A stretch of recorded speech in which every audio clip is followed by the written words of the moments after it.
আসসালামু আলাইকুম। কেমন আছেন আমার প্রিয় সকল আপু ভাইয়া আঙ্কেল আন্টিরা? আশা করি যে যেখানে আছেন সবাই মহান আল্লাহর রহমতে ভালো আছেন, সুস্থ আছেন, নিরাপদে আছেন। আলহামদুলিল্লাহ আমরাও বেশ ভালো আছি।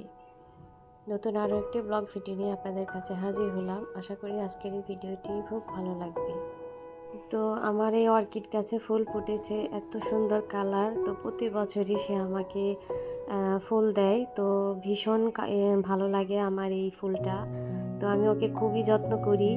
আর এই যে দেখেন কালারটা কত সুন্দর। তো আরও 3টা ফুল ফুটবে।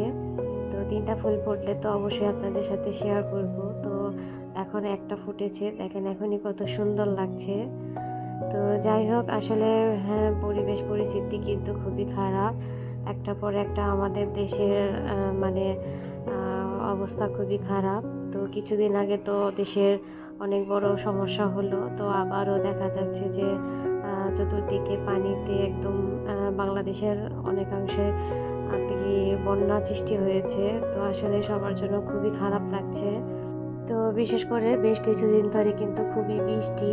তো অতি বৃষ্টির কারণে আসলে বিভিন্ন জায়গায় পানি বেড়ে গেছে এবং ভারতের যে সুইচ গেটটা খুলে দেওয়া হয়েছিল তার কারণে কিন্তু আমাদের দেশে প্রচুর পরিমাণে পানি ঢুকে এবং বন্যার সৃষ্টি হয়েছে। তো আল্লাহ মাফ করুক, সবাইকে হেদায়েত দিক এবং সবাইকে নিরাপদে রাখুক, এই দোয়া করি। কারণ আমরা সাধারণ মানুষ, দেখা যায় এই দোয়ার থেকে তো আর বেশি কিছু করতে পারবো না। তো খবর যখন দেখি টিভিতে নিউজ দেখলে কিন্তু মনটা ভীষণ খারাপ হয়ে যায় যে আসলে মানুষের দুর্ভোগের শেষ নেই, কত কষ্ট। বিশেষ করে যারা নিম্নবিত্ত মানুষ আছে তাদের কিন্তু বেশি কষ্ট হচ্ছে। তো যাই হোক, সকলের জন্যই মন থেকে অনেক বেশি দোয়া করি যেন আল্লাহ তাদের খুব তাড়াতাড়ি এই দুর্যোগ থেকে রক্ষা করেন। তো যাই হোক, সকালের কাজকর্ম শেষ করে রান্নাবাড়ার কাজে চলে এসেছি। তো আবারও ভীষণ অসুস্থ হয়ে পড়েছি। প্রচণ্ড ঠান্ডা লেগেছে এবং জ্বরও আছে। তো সারা শরীরেও ব্যথা। তো আসলে জানি না কেন এরকম হচ্ছে। তো আমার ছোট মেয়েও ১ম এ ঠান্ডা লেগেছিল। তো ও সুস্থ হয়েছে একটু। তারপর থেকে আর কি আমার প্রচণ্ড এরকম ঠান্ডা এবং গলা ব্যথাও আছে সাথে। আজকের ভয়েস হয়তো খুব একটা বেশি ভালো লাগবে না। তারপরেও কি করা, যেহেতু ভিডিও আপলোড দিচ্ছি, ভয়েস তো অবশ্যই দিতে হবে। তো যাই হোক, আমি এখানে চিংড়ি মাছগুলো ভালো করে কষিয়ে তারপর আর কি ধুন্দুলটা দিয়ে দিচ্ছি।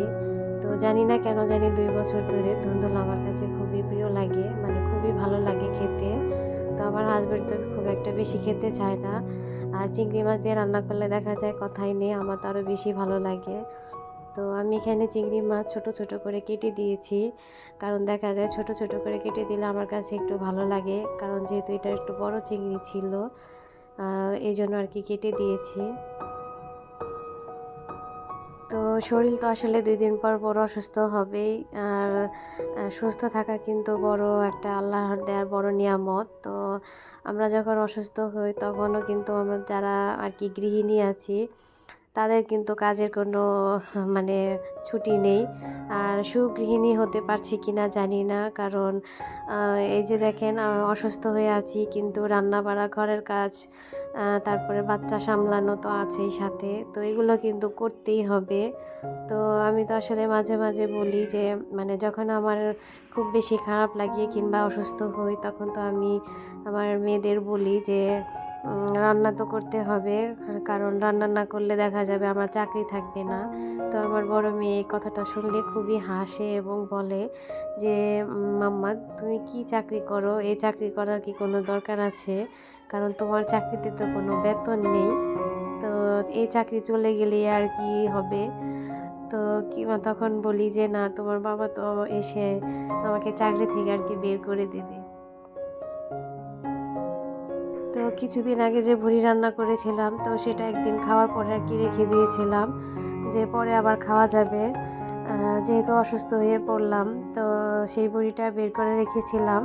তো বরফ ছেড়ে গেছে, এখন একটু জাল দিয়ে নিচ্ছি। তো আমার ছোট মেয়ে তো খেতে পারে না, ও তো ছোট, কিন্তু বড় মেয়ে খুবই পছন্দ করে, ওর জন্য আর কি রাখা। আর এদিকে আমার ধুন্দুল রান্না কিন্তু হয়ে গেছে, তো আমি চুলাটা অফ করে দিয়েছি। আর সাথে কিন্তু সেই ডাল আছে, বাঙালির খাবার। তো এই তো তরকারি রান্না করা হয়ে গেছে, এখন ভাতটা রান্না করতে দিয়ে দেব। তো আমি এখন চালটা ধুয়ে দিচ্ছি।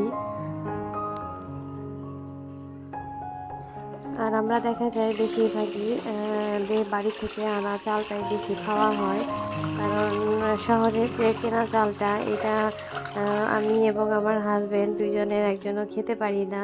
তো এই যে দেখেন বাড়ির চাল দেখলে কিন্তু অনেক ভালো লাগে, আর খেতে তো খুবই বেশি মজা লাগে। তো কোন কোন আপুরা বাড়ির থেকে এরকম চাল এনে খান, প্লিজ আমাকে অবশ্যই কমেন্টের মাধ্যমে জানাবেন, আমার জানতে পারলে খুব ভালো লাগবে। তো বাড়ির চাল আসলে এটা খিচুড়ি বলেন, ভাত বলেন, মানে দুইভাবে কিন্তু খুবই মজা লাগে। তো আমরা বেশিরভাগই আসলে বাড়ির চালই খেয়ে অভ্যস্ত।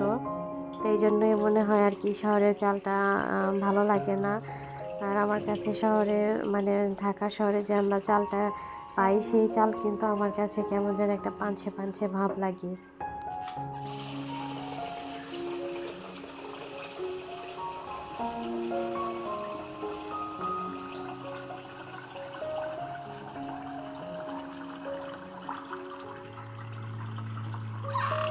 তো এই তো ভাতটা চুলায় দিয়ে তারপর আর কি গোসলে চলে যাব। আর গোসল সেরে নামাজটা পড়িয়ে আর কি বাচ্চাদের খেতে দিয়ে দেব। এখন প্রায় ঘড়িতে 3:30টার মতো বেজে গেছে, যেহেতু গ্যাস আর কি পরে আসে এই জন্য আর কি একটু দেরি হয়ে গেল।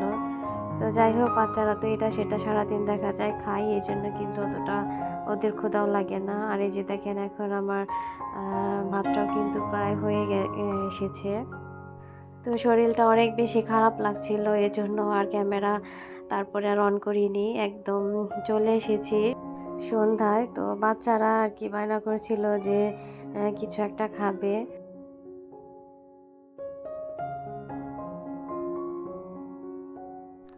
তো তাই আর কি ওদের জন্য অল্প কিছু পিঠা বানিয়ে দিচ্ছি, চিতই পিঠা বানিয়ে দিচ্ছি। তো দেখা যায় যে আমার বাচ্চারা চিতই পিঠা ভালোই পছন্দ করে, আমার যেরকম পছন্দ ওদেরও সেরকম পছন্দ।